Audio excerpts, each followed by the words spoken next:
Well, at BHP UK, obviously we tune bikes and we meet bikers, and occasionally we come across somebody very interesting and we just think, do you know what, he's got a few stories to tell us. We've really enjoyed his time, so we just thought we'd share some of the things that he's told us with you guys. Brian, Carl, welcome to BHP UK. thank you very much. Did actually just come in to get your BMW UK 1600 map, right? That's right, yes. And I thought anybody can map a bike, to be honest with you, but nobody gets to delight our coffee, so I thought I'd share it. And the coffee is beautiful. But anyway, back to point. Brian, tell us a little bit about yourself. You've been riding for 50 odd years now. 56 years. Yeah. Wow. So what got you into biking? A very long time ago, I was invited over to the TT to watch a friend's brother racing by the name of Dave Fawkes. And I was only a wee lad of 11, 12 years old. And that got me into bikes, really, going to the TT. Okay. So, yes. I believe you've done a little bit of riding at the TT yourself. I have, yes. 15 years ago, I bought a Works Rob North Trident that I raced in the Classic Manx, and I did that for 12 years. And in 2019, I managed my fastest lap on her with an average speed of 103.77, which I was absolutely over the moon with. 103 miles an hour. Yeah. On a what year's the bike? 1972 Rob North Trident. 52-year-old bike. Yeah. Wow.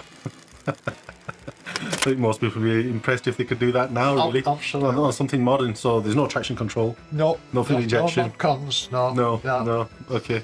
I take it's not just a stock bike, though. You've done No, some it bits isn't to a standard bike. It's been heavily modified. It's 930cc instead of the standard 750.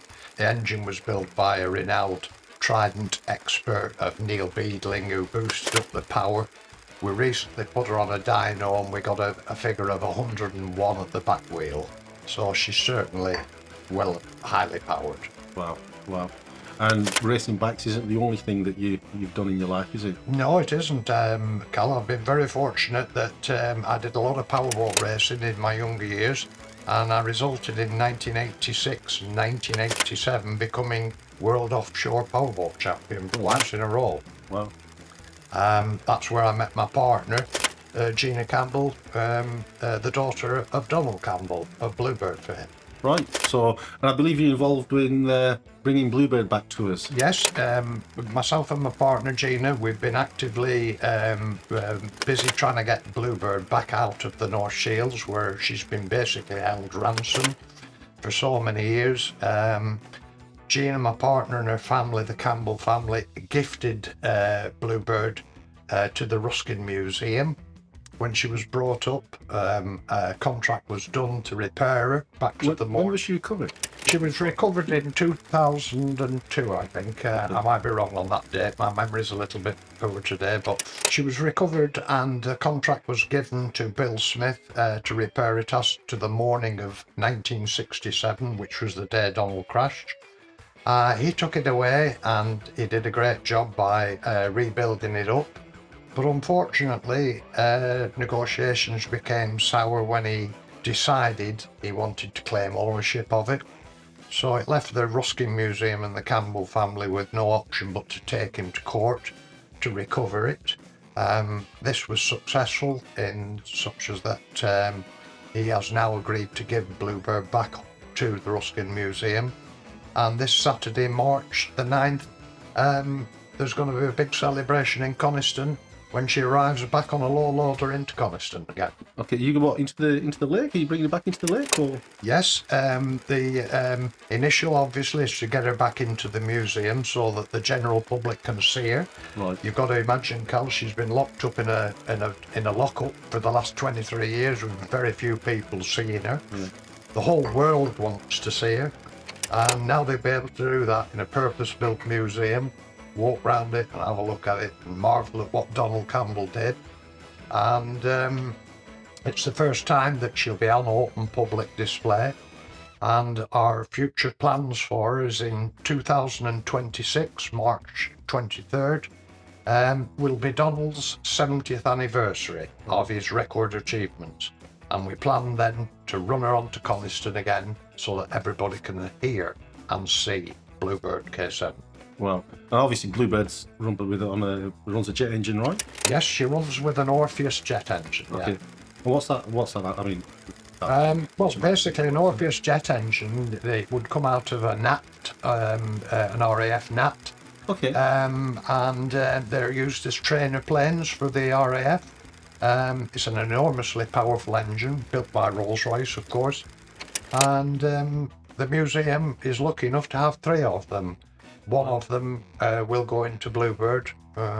It's all brand new, been fully reconditioned, and she's ready to go again.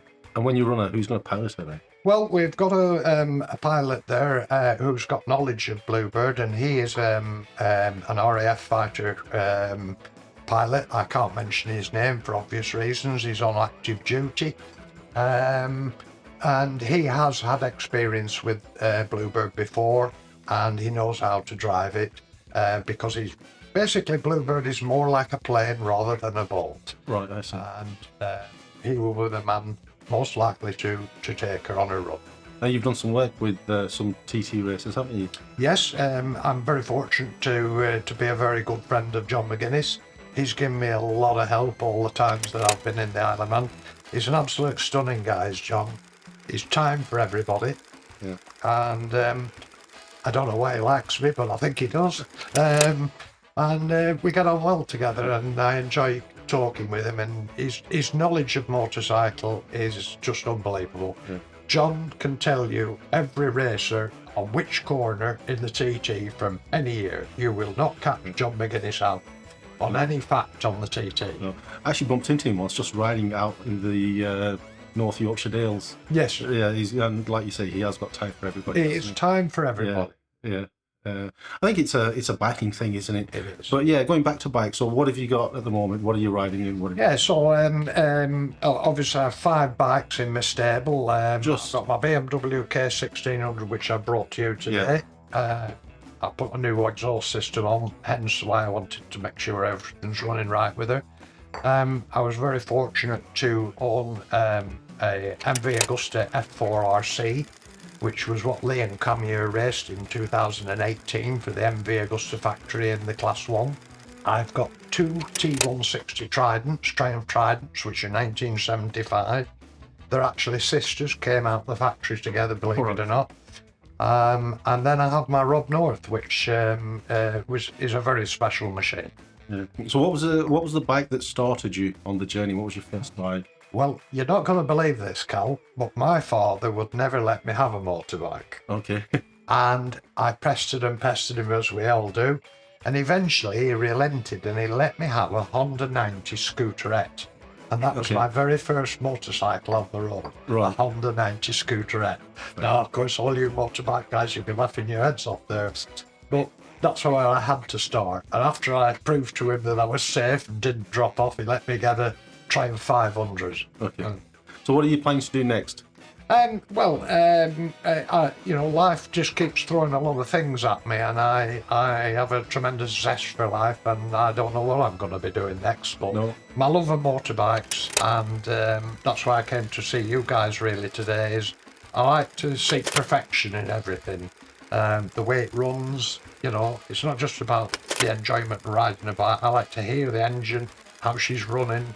And when I talked to you guys at the Birmingham Motorcycle Show, I was very impressed with your salesman. And I'm equally impressed with the facilities we've got here. Your diner bay there is absolutely gobsmacked. Thank you. And what I liked is that they actually told me what they would do through every step of the way, so I had no questions to ask. And like with yourself, Cal, meeting you this morning, you've gone through everything with me. And shown me what you've been doing, and it's all been absorbed, and I thank you very much for that. Yeah, well, we hope you're just as happy with the results, and obviously we'll stay in touch. And it's been an absolute pleasure to meet you and have you here. As it is with me. And hopefully we'll come and see you and have a chat. Anytime you want. Yeah, that'd be fantastic. Yeah. That's lovely. Thank you very much. Nice to see you. Thank you.